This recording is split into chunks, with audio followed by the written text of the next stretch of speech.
Good evening, and welcome to the New York Society Library. We're delighted to have you here. I am Sarah Holliday, head of events, and it's my pleasure to welcome you to the second of three important discussions about the intersections of art and activism in the time we're now in, the Anthropocene age. As we begin, a couple of points of business. Please silence your cell phones or anything that might disrupt the presentation. We appreciate it. We are broadcasting this evening on Facebook Live, and the presentation and Q&A are also being recorded, so please take that into account, but we do hope you'll participate.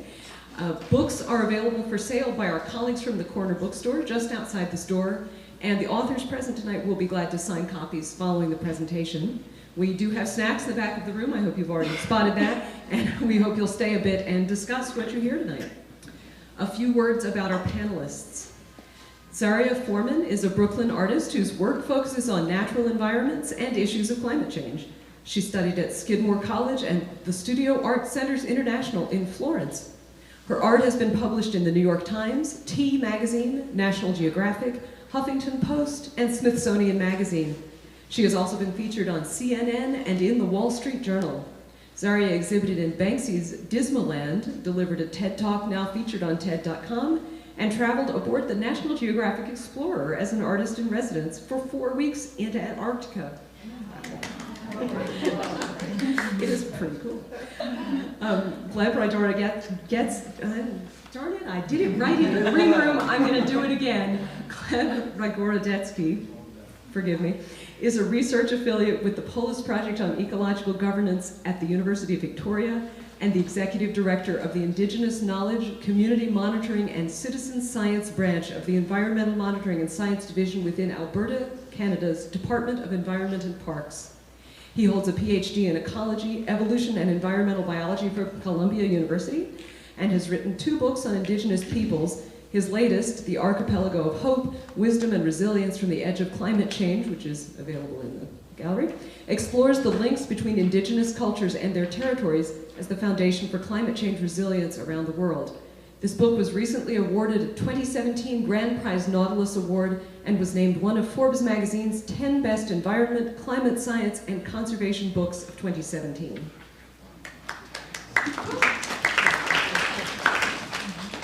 Jeff VanderMeer is the New York Times best-selling author of the Southern Reach trilogy. Its first volume, Annihilation, won the Nebula and Shirley Jackson Awards and has been translated into 35 languages and into a recent major movie from Paramount Pictures. Mr. VanderMeer's nonfiction has appeared in the New York Times, the Los Angeles Times, the Atlantic, Slate, Salon, and the Washington Post. He has co-edited several iconic anthologies with his wife, Hugo Award-winning editor Anne VanderMeer. Other titles include Wonder Book, the world's first fully illustrated creative writing guide. He served as the 2016-2017 Trias Writer in Residence at Hobart and William Smith Colleges. He has spoken at the Guggenheim, the Library of Congress, and the Arthur C. Clarke Center for the Human Imagination. For his engagement with ecological issues, The New Yorker calls him the Weird Thoreau. Victoria Talley-Corpus was going to be our 4th panelist, but something urgent came up for her at the UN, and we can't really argue with that. So we're sorry to miss her this evening, but I'm sure we'll have an equally rich conversation. Amy Brady is our moderator this evening. She's the deputy publisher of Guernica magazine and the senior editor of the Chicago Review of Books, where she writes about art, culture, and the environment. Enjoy the presentation.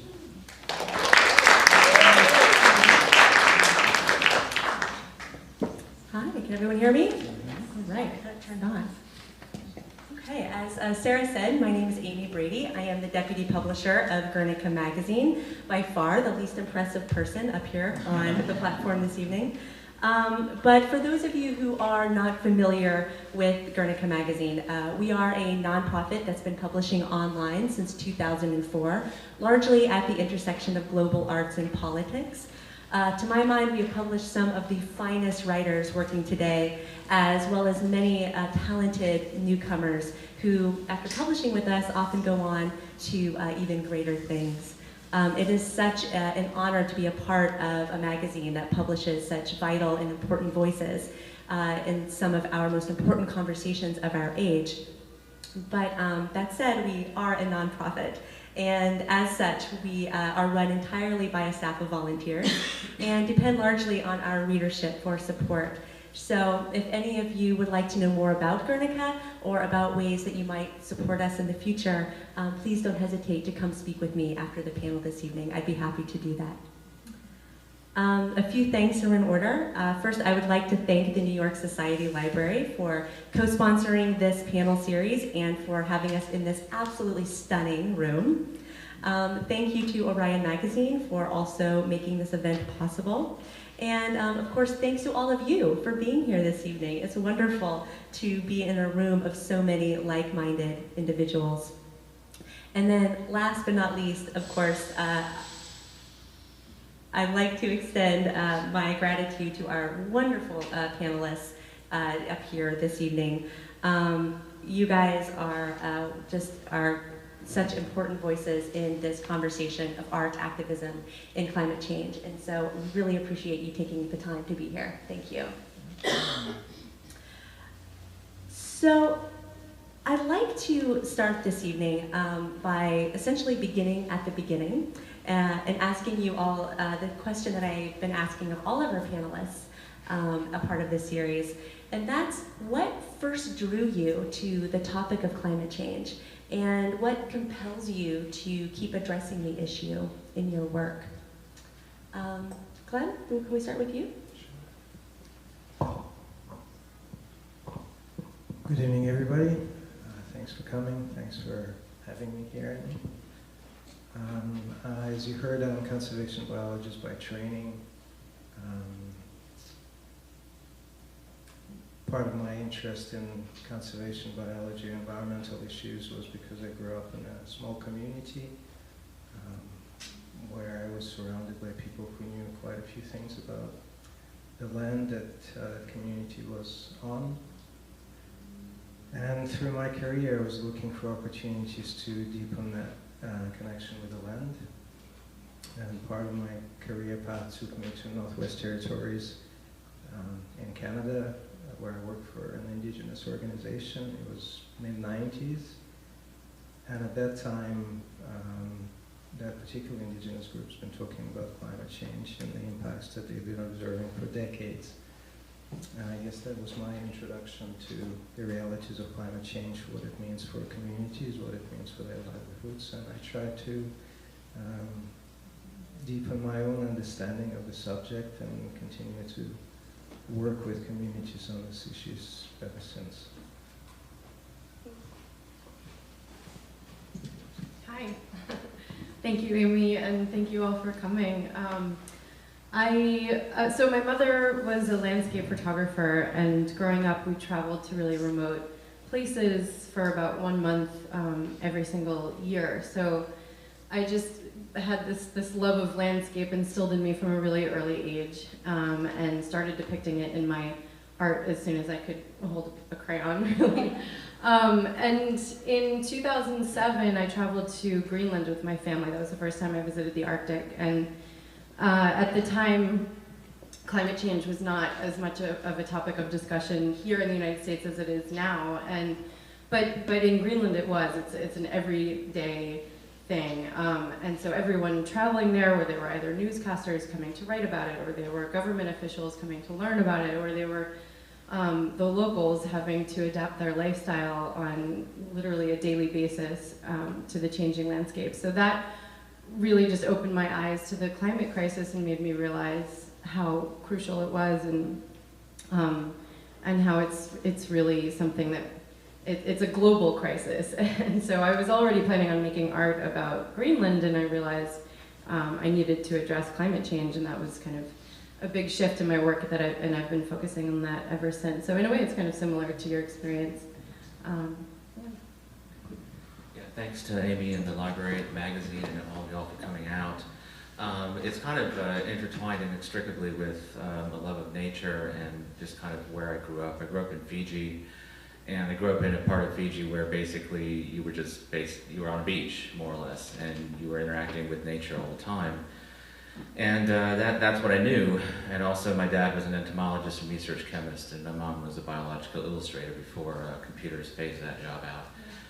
And so there was a lot of wildlife, so to speak, even on our lawn, because a sea turtle would be brought up for her to illustrate, or she would go out in the field to do illustrations. So there was always this kind of interesting mix of science and art in our household. And when I started to write fiction seriously in the late 80s and early 90s, the first series that I wrote was all about a future Earth in which climate change had already devastated pretty much everything, and the remaining people were living in kind of walled city-states that were slowly failing.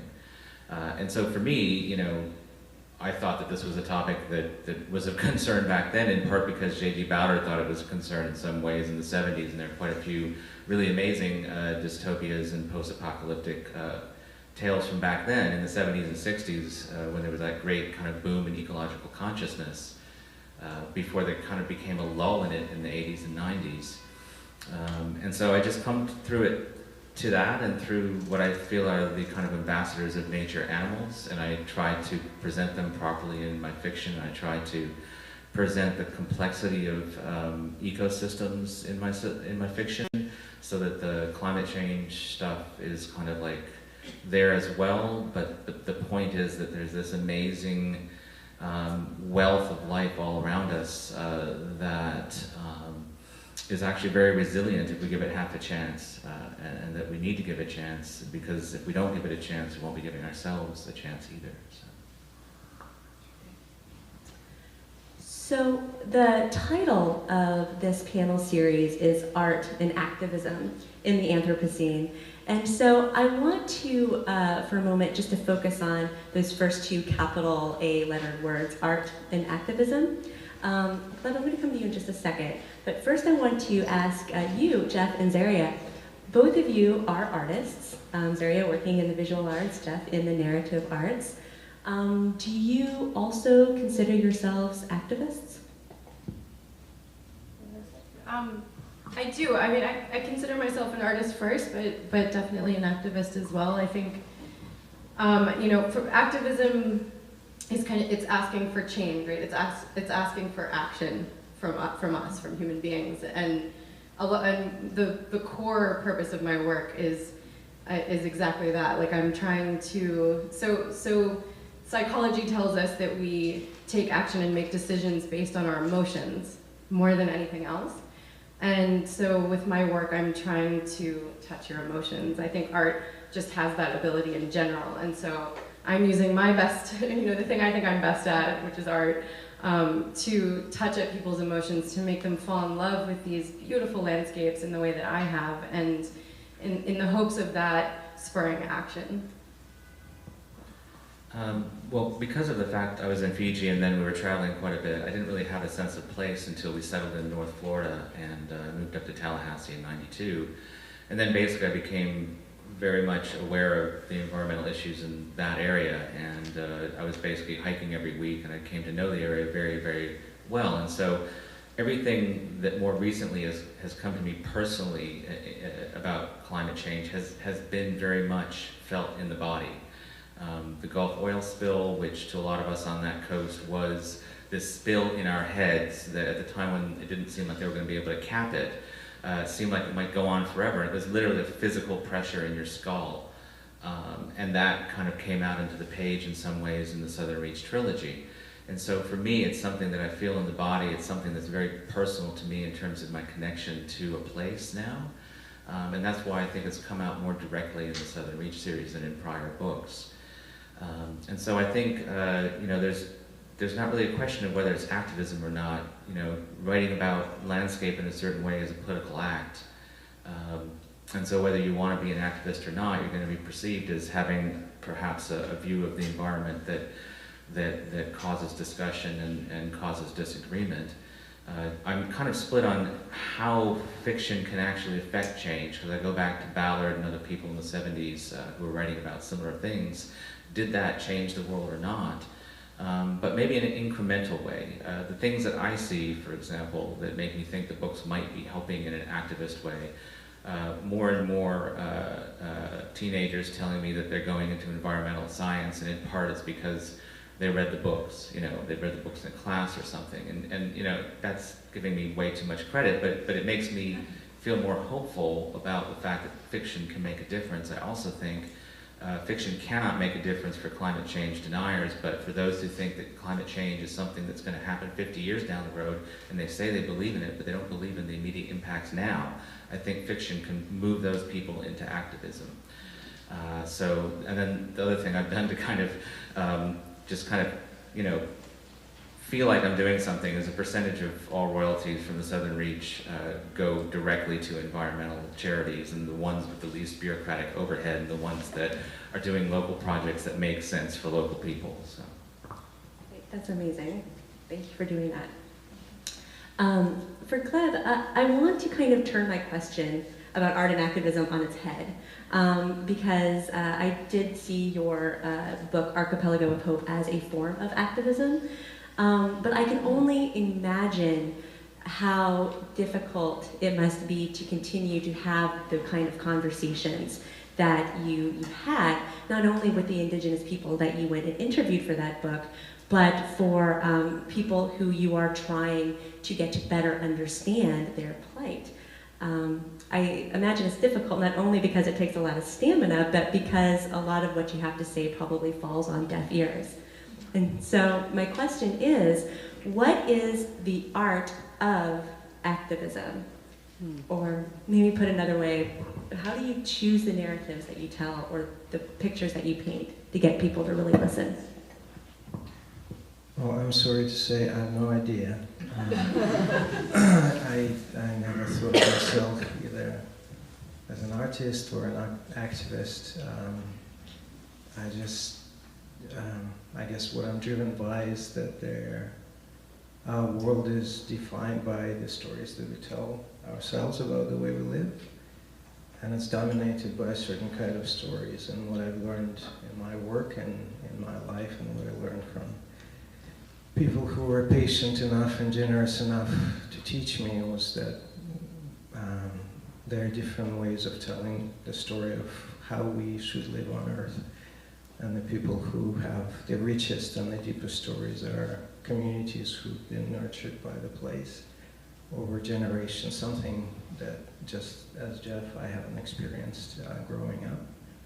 And something that I've longed for all my life. And so my attempt with the book and other writing that I've done is to change the dominant narrative, to create alternative stories of how we as human beings can be in the world in a way that is not just about us, and that is a lot more respectful of each other and life in general. And in that, indigenous peoples are important storyteller. And my role is just try to create that bridge. But it's not enough. So it's not enough just to share stories and tell stories. You actually have to work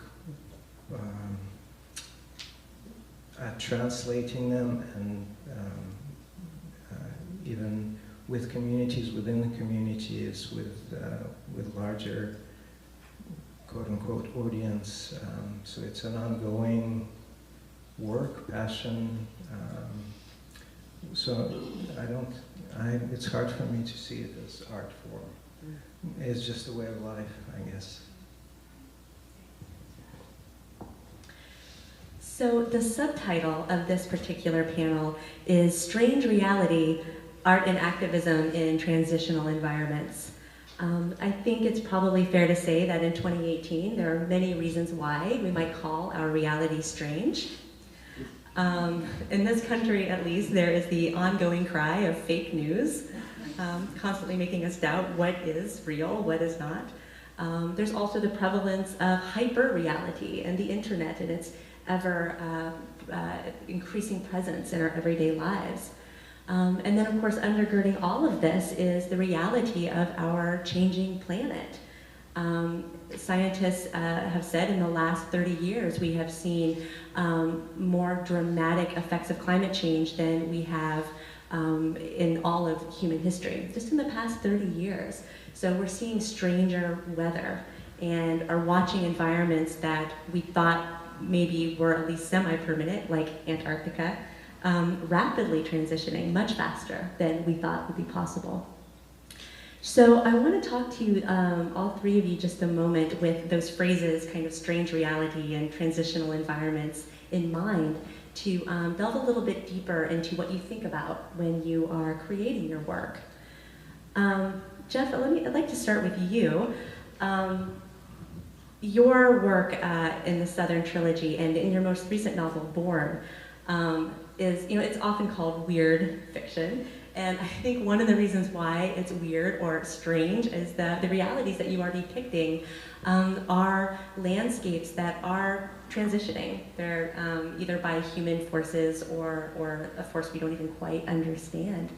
So please tell us, what is it about these spaces of transition that inspire your fiction?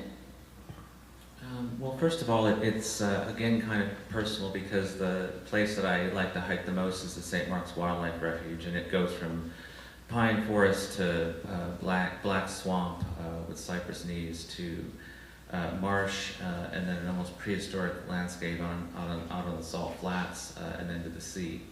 So it's an incredibly unique and diverse environment with a lot of different ecosystems and biospheres, more or less micro ones, in conversation with one another. And so it's a very rich environment. It's one that appeals to me too, in the sense that I like to make things visible that are invisible. And the transitional environment that's invisible to us is, for example, the fact that the partition between inside and out in terms of the human body and the world that we move through is not as compartmentalized as you might think. So the weird that you're talking about, to some extent, is showing that, making visible something that might be uncomfortable. The fact that, we have clouds of microbes that follow us everywhere we go, in communication with other clouds of microbes, that we're, living with all these creatures on us at all times that help us function. And so the environment is not really separate from us in the first place in terms of the natural systems of the world. So there's things like that I think about. I think about, when you were talking about like social media and the things that are happening today, I think about making things visible that are invisible in terms of our foundational assumptions. Like I have one story I'm working on where, in a future setting where humans live on islands amidst seas of garbage. I know it sounds very delightful, but it might actually be delightful considering the alternatives. There are molecules of air that actually make the sound of birdsong, even though there are no birds anymore. Because it started out as like a propaganda tool by fossil fuel companies, and it's just something now that still exists in the world. And in barren places, you hear the sound of rain, where no rain has fallen for a long time. And those are just some of the more obvious examples, but we have this situation today where things are invisible to us that we've lost, that we don't recognize, like density of animal populations. You see a movie like Malik's The New World, and the density of animal populations displayed are those today, not the ones that would have occurred back when the conquistadors first landed in what is now the United States, for example. So it's a kind of propaganda that occurs where we don't realize what it is we've lost because the evidence is not around us, and we don't think enough about how to make it visible. And so that's something that I've been trying to do. And it comes out in an uncanny way sometimes, because hauntings are a very, very useful way to get across this idea, to think about the tropes that go into the uncanny and reapply them to the environmental sphere, so to speak. Zaria, your pastel drawings that you made of the Antarctic landscape are it's absolutely stunning. They're absolutely stunning. And you're going to have some showings in New York City soon, right? Yes. Yeah? Yeah, I have a solo show that's coming up in New York, opening October 25th. Okay. And I'll have a couple pieces of the Children's Museum of Art starting May 10th. Fantastic. Well, good. Well, I can't encourage you all enough to go see it. They're absolutely stunning. So one of the things, though, that I kept wondering when I was looking at them is about you in Antarctica, seeing this continent that is again is changing so very, very rapidly.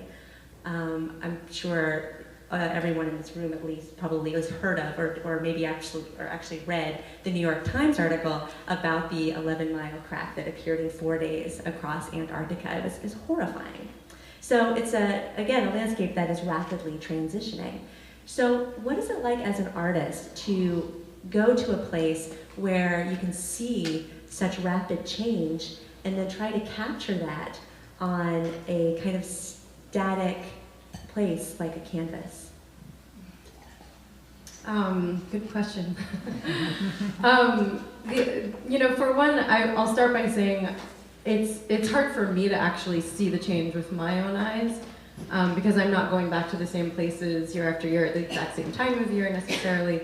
But I've had the insane opportunity of flying with a NASA mission, and I still don't really believe that actually happened, but it did, over both Greenland and Antarctica, and they do, you know, they do these flight plans that basically mapping the ice at both poles, and they have been for the last decade. So there actually are certain glaciers, especially actually in more so in Greenland than Antarctica, where they can visually see the changes from year to year just looking out the window at the glaciers. And there's one in particular that I just finished a drawing of called the Jakobshavn Glacier in Greenland. It's one of the fastest moving glaciers in the world, also one of the largest. It's probably the most famous of the largest glaciers in the world, and the pace has been, it was already moving quickly, like just a lot of ice dumps into the Arctic. About 10% of all the icebergs in the entire Arctic come from this one glacier, which is crazy.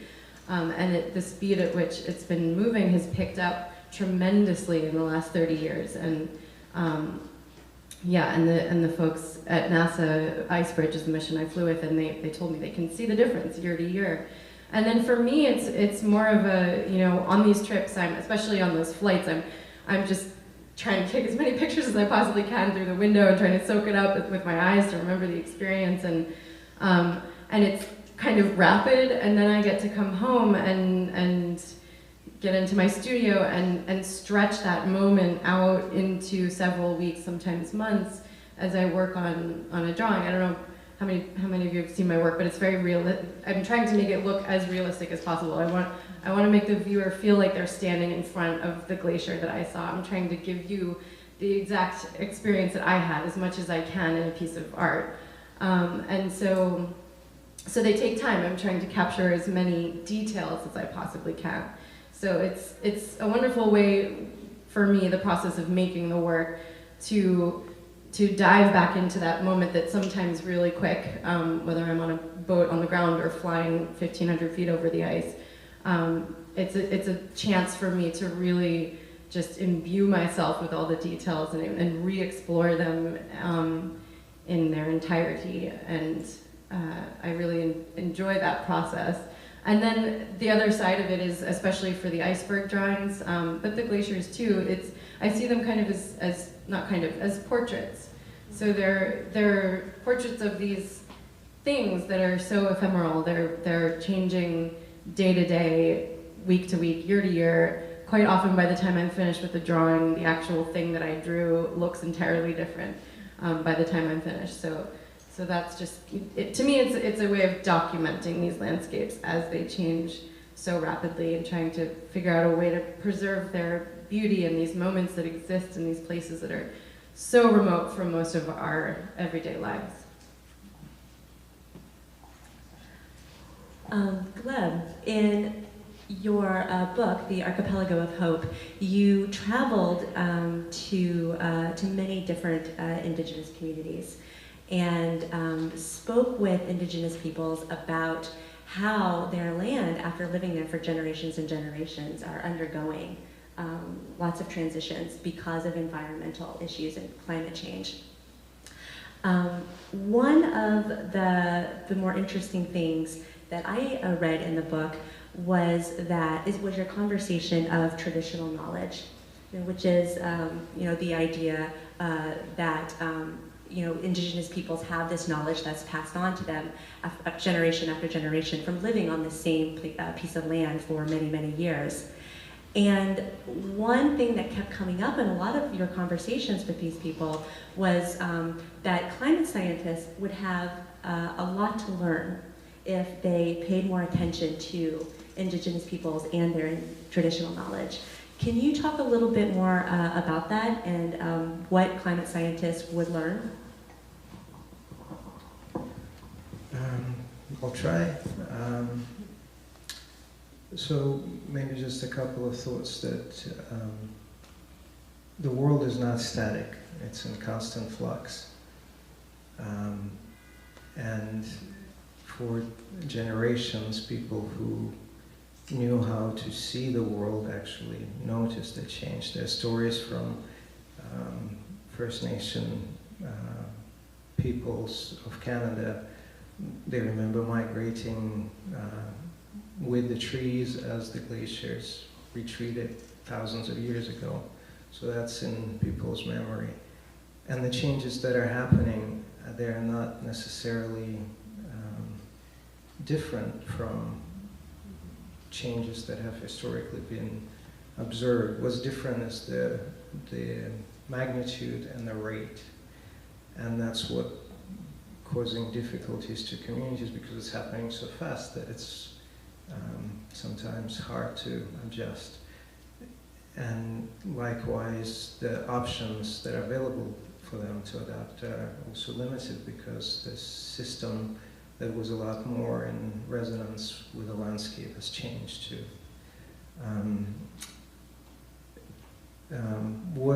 When they talk about changes that they see, one of the quote that stuck with me is that one elder was saying that the winds are different. They speak to us, but we don't understand the language. Mm-hmm. But when you ask them how devastating that must be, they are a lot more grounded in reality than outsiders like myself that say, it's all right, we'll just take some time, we'll learn that language. And so what they seek is an opportunity to stay on the land and change with the land. When the scientists come in, as some of you or most of you may know, it's a really different way of interacting with the landscape. It's a lot more short-term, really focused, and opportunity to really experience being in the land is very different. And scientists come in with a different epistemology where spiritual is not part of what the land is or what the sea is or what the environment is. And so that's one of the main lessons that I think indigenous peoples hope that scientific community or activist community or conservation community would learn, that there's a lot more to the world than just numbers and graphs and trends, but it's about relationships. So when the current fad is, yes, we need to use the best available knowledge, which includes traditional knowledge, because people have a history with the landscape. Even in the best case scenario, scientists who are interested in it are more interested in small things, again, numbers, or where can we find the species that hasn't been discovered before, or what have you seen in this place 10 or 20 years. But that's just surface. There's some deeper fundamental issues that need to be understood in order for change for us as humankind to make change that's necessary. And so when indigenous people talk about it, that's the learning that they're hoping we can embark on. Thanks, Gleb.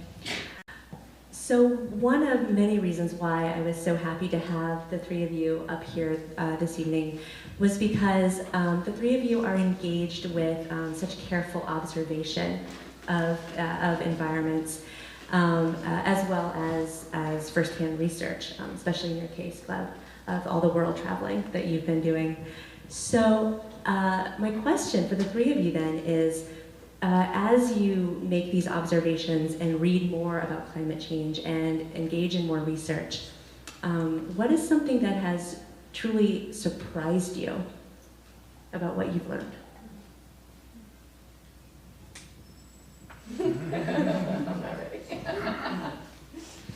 I am. Go for it. What surprised me is that it's not hopeless. And therefore the title of the book that, well, I guess maybe before I talk about it, first of all, I just want to say that it's a little weird to be a white guy sitting here on the stage talking about stories and issues that are not mine. And so I'm always cognizant of the fact that these are stories that were shared with me, and I'm just a conduit. I was given permission to share the stories, and you know, under certain conditions. And I was allowed to share them on the pages of the book. So I have a little discomfort speaking on behalf of, because I'm not. I'm just sharing my experiences, and it was not necessarily a purposeful research that I was conducting. It was part of work that I was doing over a number of years, and powerful stories that came to me that I felt are important for others to understand and to know, and that's what I tried to do. And so this message of hope has always been coming up, because when I would come in and realize that, you know, climate change is not a thing, it's just a culmination of different, many things, manifestation of how we, as a global community, really messed up, and how we, you know, think about being on this planet. And communities are facing different challenges from a different worldview, whether economic, environmental, social, whether through development, through you know, government policies, etc. So climate change is just this amplifying layer in everything else that they deal with. And they, as you've heard and read and maybe experienced, they deal with a lot. And despite all of that, despite centuries of being downtrodden and you know, deliberate attempts to wipe them out, they're still there, and they still maintain that core set of principles that guide their relationship with each other, within the community, with their ancestors, with other living beings. And they're not hopeless. I mean, they're totally cognizant of all the challenges, but yet they look into the future with hope. And so to me, that's really amazing. And one anecdote that I have is I was with Nenets reindeer herders in Russian Arctic on Yamal Peninsula, which is where most of natural gas for the Russian state comes from. That goes to Germany and Europe, and Russia has grand plans of how more of it is going to be extracted. And the development is taking place on traditional migratory routes of Nenets reindeer herders. And over the last 20 years, their migration is around 800 miles, an annual cycle that they've been doing again for millennia. And now they have to navigate through various pipelines and construction sites. And so we were standing in the middle of this jumble of pipes and rigs and trucks and roads, and this old reindeer herder with his you know, sled and 4 reindeer, and he's on the cell phone calling his daughter somewhere in the village. And when I asked him, like, what do you think about your grandchildren? Oh, we'll be fine. 10, 20 years, this guy's gonna leave. Maybe they will clean it all up, maybe they will leave it for us and we'll turn it into something useful. So that's my lesson from it all. Well, I think for me, one thing that I was surprised by after Annihilation came out was invitations to speak at science departments, because a lot of scientists are looking for new ways of storytelling, new narrative methods, really, either for getting the word out, for communicating their findings. Even as scientists, I think, are more and more seeing that specialization is great, but to really grasp the entirety of what's happening with climate change, we need more scientists who are generalists, in a sense, to grasp the complexity. And so, for example, one thing that came out of that I found quite interesting in terms of interdisciplinary stuff was developing at Hobart and William Smith with a biologist named Megan Brown, a module based on the white deer in upstate New York, which are in this abandoned Navy depot. So they're in one contained place, a module for both science students and creative writing students to come together to create a full understanding of this one finite place and what lives in it, with the scientists, the science students having to create flash fictions and use their imagination in a slightly different way, and the creative writers having to use the science to create nonfiction, and then putting that all together in kind of a shared world that gives you a very deep sense of place, which I thought was an interesting thing to do too, because one way in which our activism fails is in not individually being linked to a place and understanding it. And so I felt like this would give them a taste of what it would mean to have some kind of deep interdisciplinary understanding of that.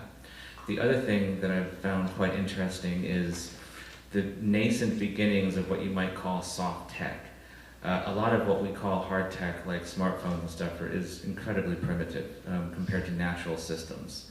And I talk about natural systems because if you're talking to someone who's center or center-right, if you don't talk in terms of systems and things like that, they wind up thinking you're a tree hugger. And if you are trying to create some kind of, which is stupid, but if you are trying to create some kind of consensus, you can through systems and other kinds of terminology that actually come out of the business world. But my point is that, you know, you see things, simple examples, mushrooms, a certain kind of mushroom cultivated artificially that replaces styrofoam, and you just toss it in your backyard, packaging material, and it just biodegrades in a couple of months.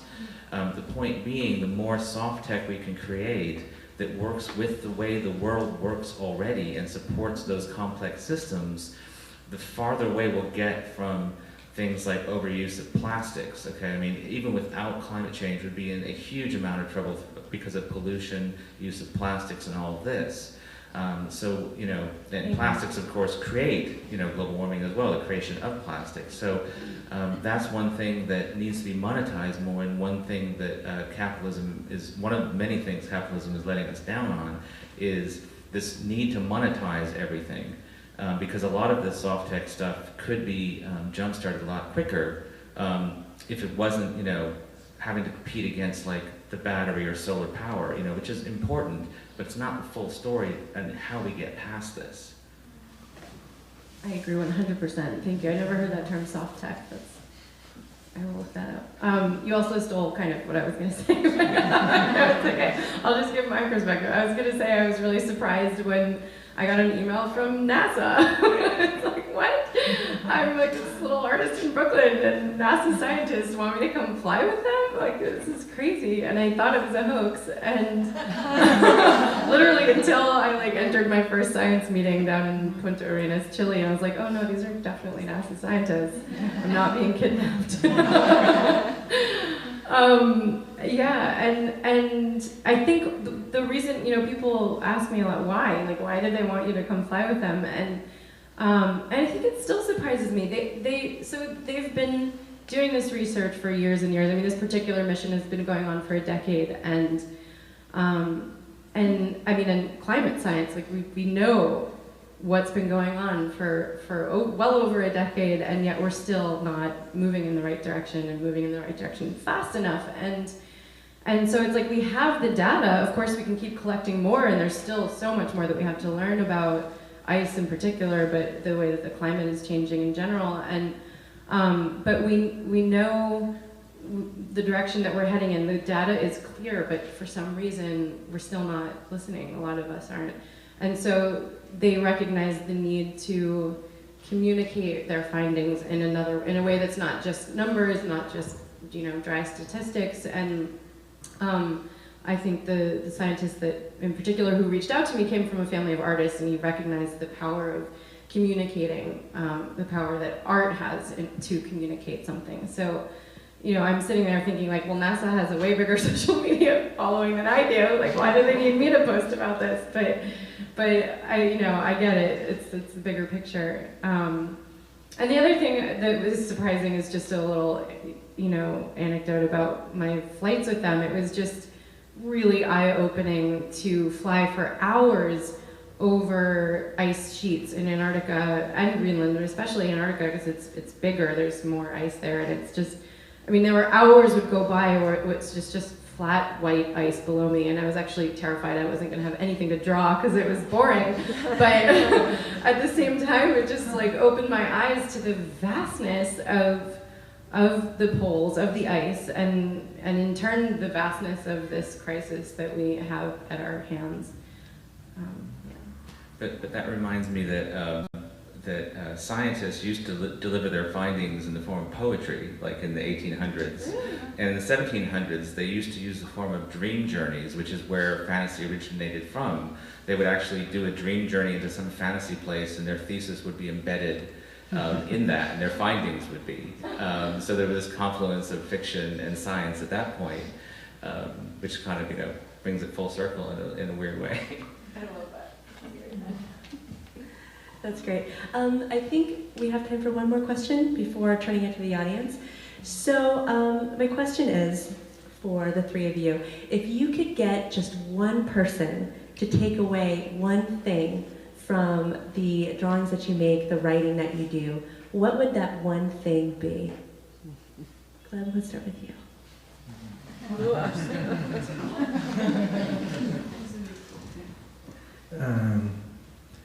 I don't really have great insights myself, so I'll just quote somebody. One of the, again, messages from communities that come on in every conversation, and some organizations took it on as their slogan or logo, "Land is life." I think if one person or more of us could really understand what it means, well, that'd be a win. What is life? Land is life.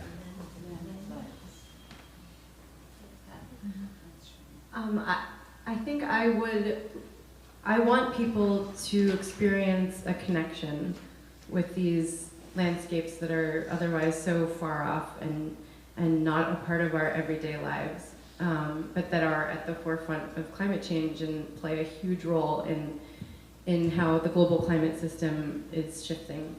So I want to provide a connection for people who don't get the opportunity to travel to these faraway places. And I try to represent the beauty of these places because I want people to just like fall in love with them, like I said, in the way that I have. And when you love something, you want to protect it. And so I hope that connection and that love and that admiration can make people want to protect and preserve these places. First, I'd like to say that I'm a cynical old curmudgeon, and so hope doesn't come naturally to me. But I'm very hopeful in some ways because of people like my daughter, Erin Kennedy, who went into environmental science and works for a sustainability company that writes the reports for World Wildlife Fund. And she also works with chemical companies on the other side of things, more or less, to turn what comes out of those smokestacks into what fuels their factories. So she finds a lot of ways across the ideological landscape to be of use. So that gives me a lot of direct hope. And also, I learn a lot from listening to her these days. She knows a lot more about these issues than I do. What I would like people to take away is what I try to put into the books, which is the beauty of the moment in our environments, whether you're in an urban environment or a wilderness one, that there are moments of great and amazing beauty in even the mundane elements of nature, and that it matters in the moment what we do. Even, feeding the birds in your backyard, it matters that you can help wildlife, even if it's just for a season. We're all just here for a season. So all of that stuff matters, and don't think that it doesn't, in addition to all the other stuff that's more worldwide. Thank you. Okay, so thank you all. I think we now have time for some questions from the audience. Anybody has any? Yes, right here in the second row. Hi, Zaria. I'm a big fan of your work. I have many friends who also, have your work in their homes. Me first. And what I'm curious to ask, and I've always wanted to ask, is, as you know, anthropogenic climate change has many sort of facets to it. And what I find fascinating is that you've started painting and doing your work way long before you've actually visited the Antarctic. So what is it that particularly draws you to, visualize ice and glaciers? Because there are, as you know, many facets to the environment. So where does that come from? Is it spiritual? Is it, Why not mountain? Sand. Yeah. Sand dunes. That ice. Yeah, I think I've always been inspired by water in general, in all of its forms. I don't think I'm unique in that way. I think all human beings are. Like, we need it to survive. It covers so much of our planet. We are made up of, I think, 75% water. And, a perfect landscape has a stream running through it, or an ocean, or, there's always like that element of water in everything that when we feel most at ease, and we find respite in it.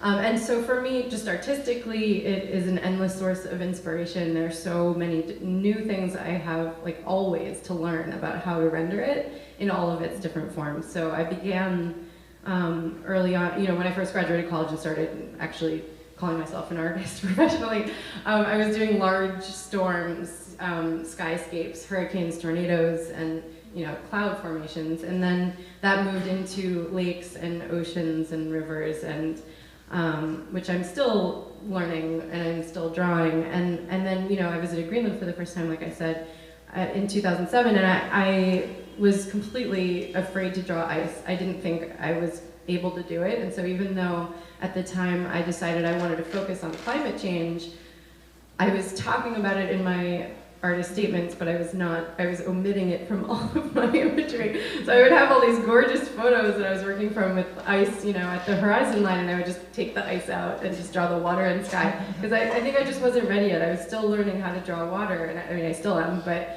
I have a better understanding now than I did then. And so a few years after I started my Greenland series, and I was talking about climate change, and I would realized I was making excuses when people would say, well, then why aren't you drawing ice? And I'm like, well, it's the melted ice. It's melting, look, it's water. So I realized I needed to get over that fear. And so the next time I went to Greenland was in 2012, when I led an expedition with a group of artists and scholars in honor of my mom, who had just recently passed away. And I went with a focused intention to draw ice. So I did have to observe it several times before I could actually draw it. And I've been drawing ice ever since then. And I think it's like, again, it's an endless source of inspiration. There's so many new textures and surfaces that I see to learn. I mean, just these past trips from flying above the ice 1,500 feet gave me a whole different perspective than of course, than what you see when you're on a boat right next to an iceberg. It looks completely different. So there's just always more for me to learn, and until that ends, I don't think it will stop being a source of inspiration. And I don't think I'll ever, I got ice down. That's not gonna happen. Another question? Yes, over here. Hello, thank you so much. I'm a big VanderMeer fan. I really like the Southern Trilogy series. Thanks, it's very kind. But my question is actually about the cities, and we're in New York City right now, and all three of you talked about your inspiration for thinking about and writing about and drawing about climate change is coming from some rural or semi-rural spaces or naturalistic kind of places, I guess. And so I was wondering, how can people like us that are living in the city experience, combat climate change, and thank you. For anyone. Well, I mean, I think it is that incremental thing. I mean, there's an abandoned lot in Annihilation that's full of life. There's a lot of urban wildlife. There's ways to promote that. There's ways to promote cities that are more conscious of even things like shade. Like in Florida, it's really ridiculous because we have outside developers who come in and they build cities, or they build parts of cities that are just all cement with no shade. It makes no sense for the environment. So there's just ways I think there's ways that you can basically foster things in an urban space, I mean, I know it's a different experience. I mean, I was out in Central Park hiking just today, and that still kind of approximated the same feeling, especially in the North Woods. It's good that you have it. It's something that could be, I think, built up a bit more. I think one thing that's really important too, in terms of the animal side of things, is leaving animals alone. You know, letting them live their lives, so to speak. I don't know, it's a good question. I get asked that question in environmental activism classes. Although these classes are also kind of fraught because, you know, because of so many things being, you know, classified as terrorism. You can't really have a discussion about ecological activism in the same way you could in the 70s. But I have dealt with this like in Born, which is really about a city trying to recover and the ways that you recover. And part of that is in the broken places, you do build things that are more in the soft tech kind of sphere. And you see this coming even in the idea of skyscrapers that are built of wood. So there's things that you can push for, I think, in terms of reimagining cities to be more like the systems in the natural world. You know, there's no way that we're going to willingly go back to a pastoral age, you know, like some people want on the environmental side, where we live like Neanderthals. That's not going to happen. But we can make more efficient what we do. We don't do as much over here as the Europeans do for their cities in terms of all kinds of things. Even recycling is kind of a joke in places in the US, as opposed to like in Sweden where they burn it and the burning actually fuels other things. So I think really in cities it may just be pushing for better regulations, especially in a context where we have the Trump administration, I use the term administration very loosely, you know, trying to do all these things, and I think they have to be fought at the state and the city level, you know, not just the state level, but the city level, especially in states that are, you know, where some cities are like fortresses against stupidity now, you know. So I don't know if that's a good answer, but that's the best I have right now. Thank you. Can I just add? Sorry. Yes, please. I think it's important to realize that cities are not just a black box, a thing in itself. It depends on what's happening in rural areas. It depends on woods or food. And the more attention you pay to where that comes from and then the quality and how it's produced, the better quality of life you're going to have in the city as well. Thank you for that reminder. Great. Yes, here. I just wanted to say something to sort of answer her question, to tie it into what he said. Okay, quickly. He said too quickly. And like she said in the city and what to do and while we have this little forum, it's just, again, going to spiritual, being aware. And when I say being aware, when a lot of people in the city, because of the busyness, we're living in this like state of like zombiness, and going into the Starbucks, you order something, just throw it in the trash, not caring, not being aware, where are you throwing, what are you buying?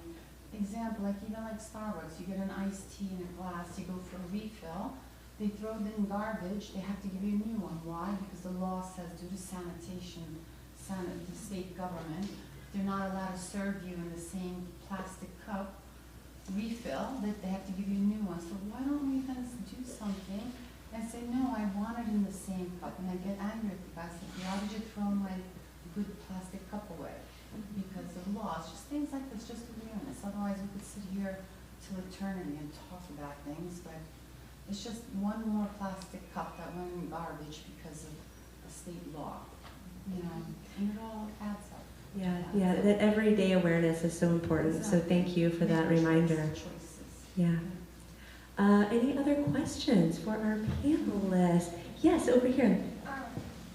I was wondering for any of you if you could talk about how you think about removing humans from the center. I mean, it's kind of ironic because we're talking about the Anthropocene, but it feels like all of you think about the environment in a way that doesn't centralize humans and human civilization, which is unique. And I don't, yeah, so if you can talk about that. Briefly, I'll just say I've been experimenting with non-human points of view for fiction. And of course, you can't really do a piece of fiction from a viewpoint of an animal, but you can fudge it. So I have a story called The Strange Bird, where there's some human DNA in the bird. So that kind of gives you license to be able to do it. And it makes you rethink the world in a certain way. I had to rethink the world vertically as opposed to horizontally. I had to rethink other things with regard to narrative that actually changed the narrative. and trying to put people in some approximation of what that means, because I think you can empathize more when you are put in the place of that, of whatever it is that you want someone to empathize with. And so that is what I try to do without the kinds of anthropomorphizing that goes on every day in terms of pop culture myths about animals that are so foundationally wrong. And I would like to see more writers do that, because I see writers research physics all day long, and then they're not willing to do anything about animal behavior science in portraying non-human portrayal things. And it's true, we have to do this. I mean, it started with Copernicus, who basically created cosmic horror, and it hasn't gone far enough. And that doesn't mean people feel threatened by it. It doesn't mean, oh, suddenly, you know, everything about my life, you know, shouldn't actually be something that we do. You know, but people feel threatened by that, even though it's just simply actually good for us, I think. Other questions? Yes, this gentleman in the hat. I have a kind of, maybe I haven't thought about this enough, but it's for Gleb, who's been with communities that have lived sustainably for a really long time and are not living these hugely extractive lifestyles that we are. I wanted to ask whether you thought the Anthropocene was a fair word, given that there's communities on Earth that are living sustainably, that do have knowledge to do that successfully and survive. Yeah, how do you feel about the word Anthropocene, the term Anthropocene? It's a word. But it seems like it has a lot of power these days. A lot of people are orienting their stories around it. Well, I mean, I think it's an objective reflection of the impact that a particular way of being in the world is having on the planet. It's, I come from Soviet Union. It was a dictatorship, but it doesn't mean that every community was run by a dictator. It doesn't mean that the collective psyche was defined by what was happening in one place in that vast country. Well, it's the same thing with the Anthropocene. The reason why the book is called The Archipelago is just a recognition of the fact that there are these islands around the world that still maintain a different way of relating to the land, and that's where I feel and they feel that's where some of the original instructions for how to do it in a better way, that's where they can be still found. So I think there are different ways of looking at that, at Anthropocene as a term or word. I don't know if that answers your question or not. Or like the beginning, like where it would start. Like when it would start. The Well, I guess another dimension to it is it's a bit, self-aggrandizing to think that we're in control of. That's another part. Right. So, there are much bigger things at play here, and we're just doing too much, putting ourselves and thinking that we're really an important player in this game, which maybe we may not be. It's a useful word in the short term, I would say. In terms of geologic time, none of this matters, but we don't particularly care about geologic time because it's not going to concern us. That's very true. Yes, in the I have classes. a question that actually focuses and hovers around this Anthropocene idea. Because, and for all of you too, the story and the picture of Anthropocene is just emerging. I mean, it is an awareness of it that is beginning to take humans out of the center and to put them somewhere else. And I wonder, from your viewpoint, and also as a reflection, perhaps of your work, who is the protagonist in this story or this painting, and who is the antagonist? I think it's a bit of Jekyll and Hyde. I was just going to say that. I mean, you live with a certain amount of hypocrisy no matter what you do because of the systems that contain you. You know, I mean, we have smartphones that, you know, are dependent on all kinds of labor that you don't want to look at too closely. You know, we every day do something that's harmful because we have no alternative. And we have to soldier on despite that and just accept that there's no way of getting beyond a certain amount of hypocrisy in the short term. The other thing that is interesting is that those who want a radical revolution, the only problem with that is that anywhere you see political instability in the world, the environmental stuff goes out the window first. So we're almost forced into a situation where we have to like compromise between ideologies and find some way to go forward in the short term, or just risk losing the window we have to make a difference for us personally at least. Thank you. Yes, over here in the corner. Hi, thank you for this wonderful panel. The word beauty came up a lot in your conversations, and maybe this is a somewhat perverse question to ask artists, but do you find there's also a limit to the category of beauty as the way we relate to environments? Obviously, it's kind of a comfort zone, at least in the Western tradition of the last 200 years, but do we need to go beyond just beauty, and what are ways in which we might achieve that or promote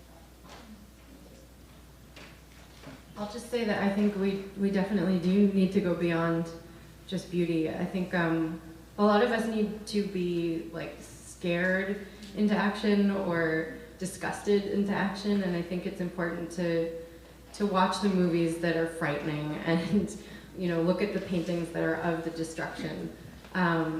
It's just personally not my role to be that person to bring those images to the public. I'm just a positive person. I grew up that way. It's just like the way I am. So my you know, the way I go about it is to show the beauty and I want people to think positively. And I think it's more hopeful to look at the beautiful things that we might be destroying than to look at the already destroyed things that can potentially, you know, make us just sort of freeze up and not want to do anything because it's like it's so bad I don't even know where to begin.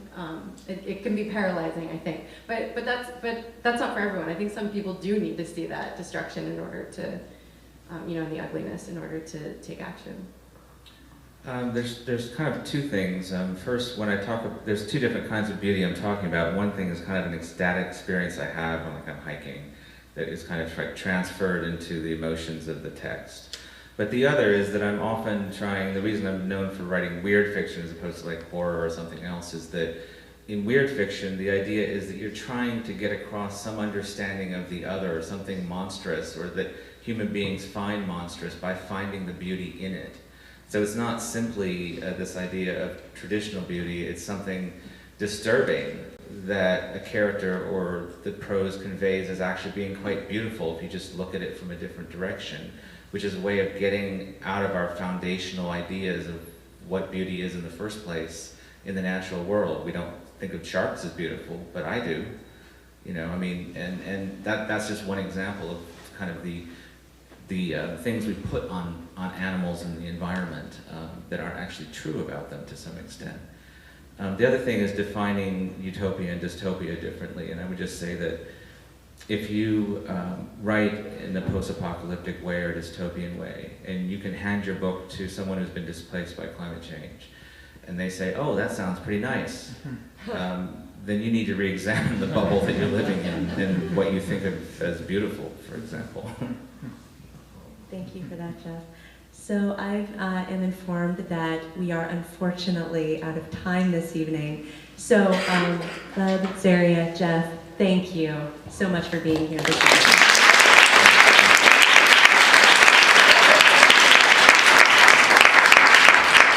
And thank you again, all of you, for being here this evening. Corner Bookstore is just outside in the lobby if you would like to purchase a copy of Gleb or Jeff's book. And if you would like either